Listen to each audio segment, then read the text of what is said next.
అందరికీ welcome back to Swapna's creatives from Miryalaguda. So thumbnail చూసుంటే మీకు ఐడియా ఉంటుంది కదా, ఫ్యాబ్రిక్ పెయింటింగ్ కోసం నేను ఒక కొత్త స్టాండ్ అనేది తీసుకున్నానండి. సో ఇది ఎలా వర్క్ అవుతుంది, దీన్ని ఏ విధంగా మనము యూజ్ చేయాలి అనేది ఈ వీడియోలో నేను మీకు ఎక్స్ప్లెయిన్ అనేది చేస్తాను. చూడండి, వీడియో స్కిప్ చేయకుండా చూడండి. నేను షార్ట్గానే పెట్టాను అనమాట వీడియో వచ్చేసి. సో మీరు డెఫినెట్లీ వీడియో మొత్తం చూడటానికి ట్రై చేయండి. సో స్టాండ్ వచ్చేసి మనకి ఈ విధంగా ఉంటుంది, చూస్తున్నారు కదా, ఇలాగ ఉంటుంది అనమాట. సో ఇలా ఉన్నప్పుడు మనము మీరు కార్నర్కి వెయ్యాలి అనుకుంటే కొంచెం దీన్ని ముందుగానే సెట్ చేసుకోవాలి. కార్నర్కి వెయ్యాలి అనుకుంటే పెయింట్ ఇక్కడ వచ్చేసి నేను ఆల్రెడీ వేరే ఫ్రేమ్తో వేసానండి. మనకి ఇలాగ రింగ్ ఫ్రేమ్స్ ఉంటాయి కదా, ఆ ఫ్రేమ్తో వేసానమాట. సో ఇది వచ్చేసి ఇంకా నేను ఇలాగ పెట్టానమాట, ఊరికే మీకు చూపించడం కోసం చూపిస్తున్నాను. ఇలాగ మనం ఏ విధంగా ఫిట్ చేసుకోవాలి అనేది మీకు చూపిస్తున్నాను అనమాట. సో ఇప్పుడు మీరు కార్నర్కి వెయ్యాలి అనుకుంటున్నారా పెయింట్ వచ్చేసి, సో కొంచెం జరుపుకోవాలన్నమాట. ఈ క్లిప్ కూడా మీకు చూపిస్తాను చూడండి. ఫస్ట్ ఈ క్లిప్ వచ్చేసి మనకి ఇలా వస్తుంది, మీకు కనిపిస్తుందా? ఈ క్లిప్ వచ్చేసి ఇలా వస్తుంది. దీన్ని ఇలాగ ఓపెన్ చేసుకోవాలి మనము. ఇలా ఓపెన్ చేసుకొని ఇట్లా పెట్టేసిన తర్వాత మనకి ఇక్కడ ఓపెన్ అవుతుంది అనమాట. ఓకేనా అండి? వీడియోలో క్లారిటీగా ఉందా మీకు? చూసారా, ఇలాగ ఓపెన్ అవుతుంది. ఎంత హైట్ కావాలంటే అంత అవుతుంది అనమాట. మనం ఇలా ప్లేస్ చేసేసుకోవడమే. ఓకేనా? ఇలా పెట్టేసుకోవడమే. ఇలా చేయడం వల్ల దీని యూజ్ ఏంటి అనేది మీకు చెప్తాను చూడండి. నార్మల్ ఫ్రేమే వాడుకోవచ్చు కదా అని మీకు అనిపించవచ్చు, బట్ ఇక్కడ దీని యూజ్ ఏంటి అంటే ఒకటేసారి 2-3 బంచెస్ అనేది వేసుకోవచ్చు. మనం ఒక ఫ్రేమ్ పెడితే ఓన్లీ ఒకటే అవుతుంది. మనకి కొంచెం సౌండ్ వస్తుందండి ఇది, ఎందుకంటే ఇక్కడ మనకి కొంచెం హైట్ అనేది తగ్గిందనమాట.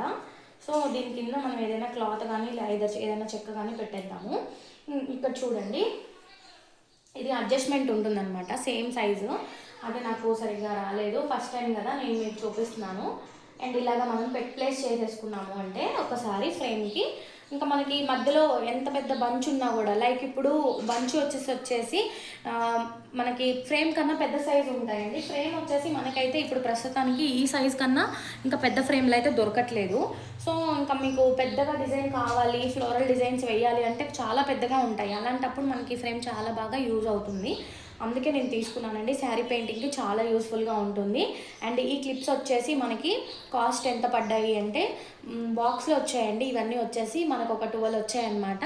సో ఈచ్ వన్ వచ్చేసి 15 రూపీస్ చెప్పారు, 12 రూపీస్కి ఇచ్చారనమాట. 250 రూపీస్కి మనకి ఇది వస్తుంది. అండ్ ఇది వచ్చేసి మనకి ఫ్రేమ్ వచ్చేసి మనకి 800 అలా తీసుకున్నారు. సో ఒక 1000 రూపీస్లో అయితే మనకి ఇది అవైలబుల్ ఉందండి. నార్మల్ రౌండ్గా ఉండేది కదా, అది కూడా అవైలబుల్ ఉంది. బట్ నాకు ఇది కొంచెం మంచిగా అనిపించింది అనమాట. ఎందుకు అంటే ఈ ఫ్రేమ్ వల్ల మనం ఒకటేసారి ఒక మల్టిపుల్గా మనము పెయింటింగ్ అనేది చేసుకోవచ్చు. ఇప్పుడు నేను వీటిని బంచెస్ అనేది వేసాను కదా, ఇప్పుడు నాకు 2 బంచెస్ అనేది ఒక దగ్గరే వచ్చేస్తాయి అనమాట. ఇలా చేయడం వల్ల టైం సేవ్ అవుతుంది అనమాట. సో మీకు ఎవరికైనా ఇలాంటివి కావాలి అనుకుంటే మీరు ఖచ్చితంగా అంటే లైక్ కొనుక్కోండి. మీకు శారీ పెయింటింగ్కి చాలా బాగా యూజ్ అవుతుంది.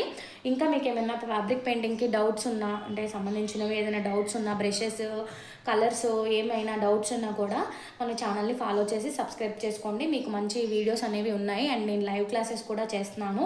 సో మీకు యూస్ఫుల్గా ఉంటుంది. ఈరోజు వచ్చేసి నేను ఈ స్టాండ్ గురించి ఎక్స్ప్లెయిన్ చేద్దాము అనుకున్నాను. బిగినర్స్కి యూస్ఫుల్గా ఉంటుంది.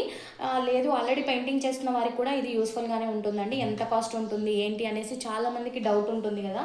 సో వాళ్ళందరికీ యూస్ఫుల్గా ఉంటుందని చెప్పేసి నేను ఈ వీడియో చేస్తున్నాను. నేను పెయింటింగ్ ఆల్రెడీ చేశానండి. నేను జస్ట్ మీకు పెట్టి చూపిస్తున్నాను ఏ విధంగా ప్లేస్ చేసుకోవాలి ఏంటి అనేసి జస్ట్ మీకు పెట్టి చూపిస్తున్నాను అనమాట ఈ వీడియోలో. ఇప్పుడు ఇది వచ్చేసి కార్నర్కి ఉంది కదా, ఎలా చేసుకోవాలి అని డౌట్ ఉండొచ్చు మీకు. కార్నర్కి ఉన్నప్పుడు ఏం చేయాలి అంటే మనము ఇక్కడ ఇలాగ ప్లేస్ చేసుకోవాలన్నమాట. చూడండి, ఇక్కడ క్లిప్ అనేది పెట్టుకోవాలి. నేను ఒక క్లిప్ పెట్టి చూపిస్తాను మీకు. ఇక్కడ క్లిప్ ఉంది చూసారా, మనము అడ్జస్ట్ చేసుకునే దాన్ని బట్టి ఉంటుందన్నమాట. సో నేను కార్నర్కి పెయింట్ చేయాలి అనుకుంటే ఎలా పెట్టుకోవాలి అనేది మీకు డౌట్ ఉండొచ్చు కదా. ఇప్పుడు చూపిస్తాను చూడండి, మిడిల్లో పెట్టి చూపిస్తాను, మీ అందరికీ ఈజీగా ఉంటుంది. అటువైపు వెళ్ళి మనం సెట్ చేసుకోవాలండి. అన్ని 4 మూలలు పెట్టేసుకోవాలి. సో చిన్న చిన్న వాటికైతే మీకు అవసరం ఉండదు ఇది, బట్ పెద్దగా డిజైన్స్ చేసుకోవాలి, ఒకసారి ఒక 5-6 ఫ్లవర్స్ వేసుకోవాలి, లేదు అంటే చాలా పెద్దగా ఉంది డిజైన్, ఊరికే టైం వేస్ట్ అవుతుంది మాకు అనుకునే వారికి ఈ ఫ్రేమ్ చాలా బాగా యూస్ఫుల్గా ఉంటుంది. సో నేను వచ్చేసి కొంచెం నాకు కస్టమర్స్వి వస్తున్నాయండి శారీ పెయింటింగ్వి. ఇది జరుపుకోవాలండి, మనం టైట్గా జరుపుకొని అటువైపు కూడా సెట్ చేసుకోవాలన్నమాట. ఇలా వస్తుంది ఓవరాల్గా. సో వీడియో నచ్చితే లైక్ చేయండి. నేను ఇది షార్ట్ వీడియో లాగా పెట్టానండి, మరీ పెద్దగా లెంత్ ఏం పెట్టలేదు, ఎందుకంటే ఇది జస్ట్ ఇన్ఫర్మేషన్ వీడియో కాబట్టి. సో మీకు ఈ వీడియో నచ్చితే ఖచ్చితంగా లైక్ చేసి సబ్స్క్రైబ్ చేసుకోండి. ఇలాంటి మరిన్ని మంచి డిజైన్స్ అనేది మన ఛానల్లో రాబోతున్నాయి. సో మీకు ఎవరికైనా ఫ్యాబ్రిక్ పెయింటింగ్ నేర్చుకోవాలి అనుకున్నా మన ఛానల్ని ఫాలో చేయండి. Thanks for watching.